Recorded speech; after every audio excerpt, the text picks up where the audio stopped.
Hey, this is Mark Overson. Just want to show you something real quick. This is my Escalade ESV Platinum Edition, totally tricked out. But what I want to show you is actually something a little different. We got my son sleeping back there. We just came back from town, but just want to talk to you about wealth real quick. And on October 6th, 2008, I got my payment from Chase and realized that I had $30,000 left to pay on this Escalade. And what was funny was, at that time, I had plenty of money to pay this off, but debt was just a way of life for me. It was a habit.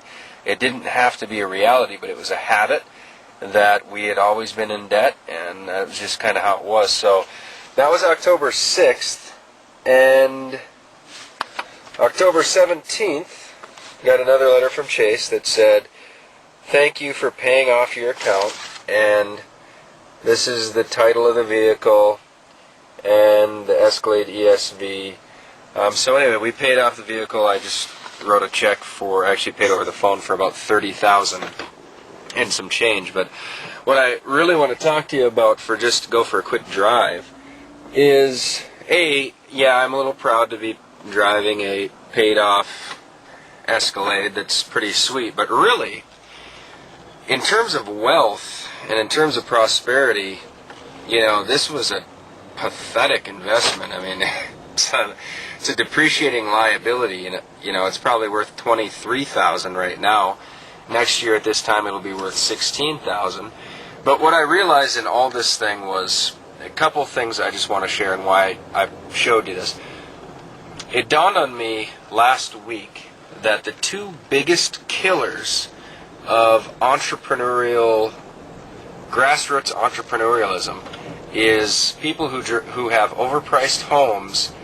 They mortgage out their future, and they also have overpriced car payments. It's the car payment and the house that really saps up the seed money that's required to fund a legitimately big entrepreneurial endeavor. And so one of the things that I like to tell people, and this is just a little coaching on anybody who's prospecting MLM or marketing to MLM people, sometimes you'll hear, "I don't have the money." Now, I have a couple ticket items. I have a high ticket item that's $3,000, but I've sold items as high as $11,000. And a lot of times people they always seem to come up with the money, and I ended up winning the day and scoring good teammates and things like that. But really, in MLM, when people say they don't have the money, one of the best responses that I could ever have, and you can candidly say this, is just say, "How much did you pay for the car that's in your driveway right now?" Usually they'll say $20,000 or something like that.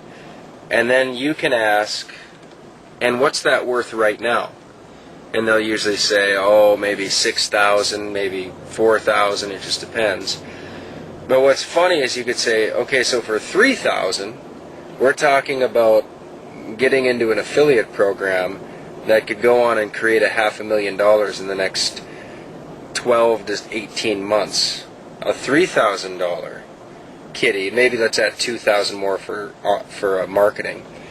So you're looking at a $5,000 investment to pay off, you know, that could potentially create hundreds and thousands and hundreds and hundreds and hundreds of thousands of dollars." And what's funny is Americans drive these cars not realizing that, gosh, you know, if you would ditch your car, and that's why I've had people literally sell motorcycles, get rid of cars, refinance homes, because they can see that they have to open up seed money to create an endeavor and to create an enterprise. So all that said, just a little bit of rambling, but one thing I wanted to say, yay for me, you know, I'm driving a paid off Escalade, but more important than that is, you know, it's worth, if you've got the hunger to live a lifestyle, and we travel and we do some awesome things. The internet has been marvelous to me. My team's been marvelous to me. But if you want to create some of these kind of results, really becoming a cash free, I paid off about $35,000 in credit card debt a couple months ago. Paid off the credit card debt, and then I got addicted to being debtless. And I said, well, I got this Escalade. I don't need to be in debt, so I cashed that out too. And if you want that, you know, it can start with, like, you can legitimately get cranking on a business for less than $5,000. I mean, compare that to a vehicle. It's like a bad used car, $5,000. So, that being said, Mark Hoverson, just kind of sharing a little bit of my heart with you as we speak. And I've got a cold, so my voice is a little sketchy. Isaac is just sleeping merrily back there. Peace out.